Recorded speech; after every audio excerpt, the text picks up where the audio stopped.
iparo ni kaka Governor Orengo wuoyo mochiwo kuom ranyisi okone ka samoro nitiere kamoro ma ji nyalo kier nikech kier nitie wacho ni systems fail mano gima wacho ni gik moko nyalo timore kata gik kaka ne ji dhi ji nyaka nen mariek nikech systems nyalo fail ok owacho ni kik udhi e sirikal ni koro an oko ok owacho ni en oko owacho mana ni ji nyaka tang' nikech gik moko nyalo lokore kik iyie ibed machiegni gi anguro sama otuge chuodho nikech onyalo kiri chuodho. Nitie gimoro e sirikal ma kata Orengo no bong'eyo ni collective responsibility mar cabinet.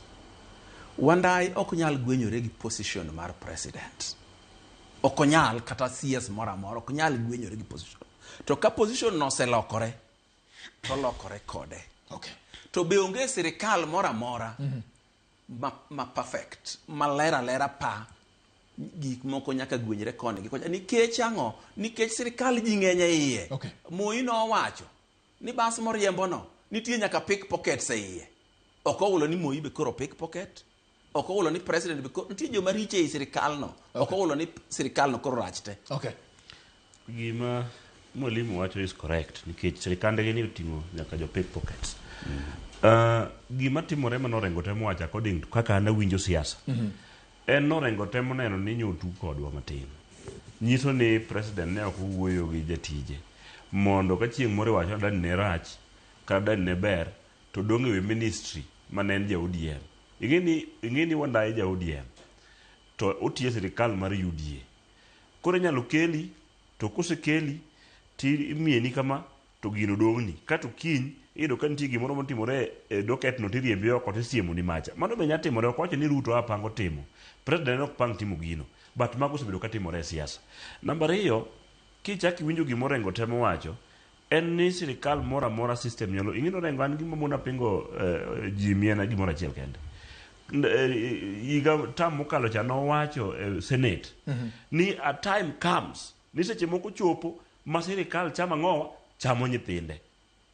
Sama ne joka gukoko kabisa kane wantiere handshake to nowacho ni nitiere seche ma nitiere ma koro sirikal chama ng'owa chamo nyithinde, which means ni sirikal nyalo chamo nyaka nyithinde. Koro miyo kapo ni wa trade gi UDA ma is the government kaka wan jo ODM to nyaka wabed mariek mwabed careful.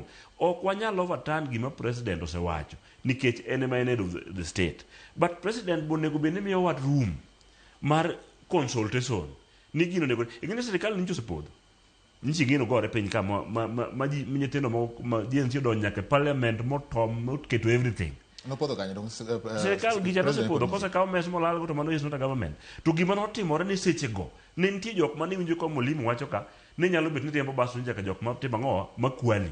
Sirikand William Ruto ncho ting'o joma ng'eny ma jomoko nage jomoko kia dwago kendo nitie goye piny gi joge. Sama ne sirikal ni podho ne ok goye gi jo pingo kawan ni goye gi jo insiders ma sama ne jo ODM modonjo ni ema koro sirikal no chako chiero biro malo. Koro biro malo nikech koro wariwore mana gima ne Mwalimu wacho ni nitie jomoko dwar ni ji oriwore maka ji oriwore to gino koro rach nikech giyudo space to waseyie wabiro ka. Koro gima waywago as the party consultation mondo kik chieng' moro bieno. Anyisou gini nono. Sani ng'atwa mane ja ODM ema koro sani minister mar finance. Gik matimore e sirikal koro uneno. Ing'eni kiny ka koro dhedo ka sirikal ni gima ne Ruto wacho koro ne en adier ni pesa koro dwarore mondo med osuru. Ruto dhi kono hoyo nowacho ni en jo UDA kawuono koro ja UDA matema ng'owa ema wacho osemieni koso komieni. Koro gima Orengo temo wacho, Orengo neno ga mbele. Otemo wacho ni kata ka diponi wan e sirikal to wabed motang' gi sirikal ma wantiere no nikech chuodho ni inyalo pokore kwang' mana gi gang'owa ganguro tiwe kama kwang' godoyo gini maonge gima nyalo chamowa. Koro apano Orengo is just right according to experience mosebedo go in politics. Ing'eni ng'ato kaka an kan gi experience moromo gi mar Orengo. Mheshimiwa Odoyo Wili onge experience moromo gi mar Orengo. To Orengo nyalo neno ose survive politics kendo ng'eyo sirikal ma nyalo bedo gi chandruok. An gima nyalo kono Mr. President kendo en ng'ama be waluoro kabisa ni kotemo dhi mbele gi loko chenro to kik obed garaka nikech gik mowach garaka seche moko backfire. Uluong cabinet to bedo go piny to koni gima otimore America cha unene wanene. How do we go about it? Tioro minister de chak pengo gini kato kiny kaluongo press tatamora. Then koro we are in unity. Dan miwa 20 minutes apart. Ng'acha pok otieko wuoyo to ng'acha lando gire.